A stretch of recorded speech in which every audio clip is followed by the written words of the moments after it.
Let's move on to the chapter Recognizing Errors, Avoiding Claims. You should not use Meldorfer flat-facing bricks in direct sunlight. The facade may need to be shaded, or you should move to the shady side of the building.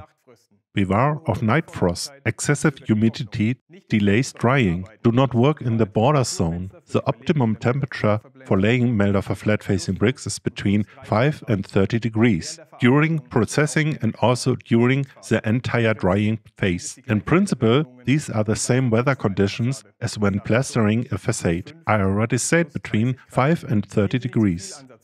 Do not apply too much bonding mortar. If you apply too much, it will dry and it will not longer be possible to work in a correct way. Bonding mortar has an open time of 20 minutes.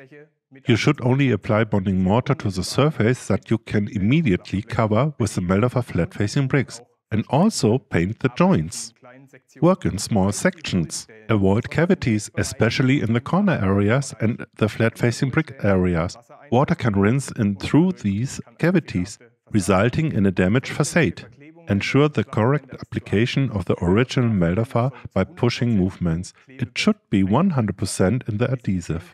As you can see here, the teeth should no longer be visible behind the Meldorfer flat-facing bricks. Enough bonding mortar must be used, and the facing bricks must be embedded in the bonding mortar with pushing movements. This is all achieved with the right toothed trowel, 6 to 4 mm teeth. The joint painting must be carried out in such a way that open joints are avoided, as these lead to water penetration. Our tooth trowel is to be used here. Sufficient amount of adhesive is to be applied in the joint area. And the material can be worked onto the edges of the Meldorfer flat-facing brick and onto the facade with a brush, which should be damp and not wet. It should not be brushed out with a lot of water.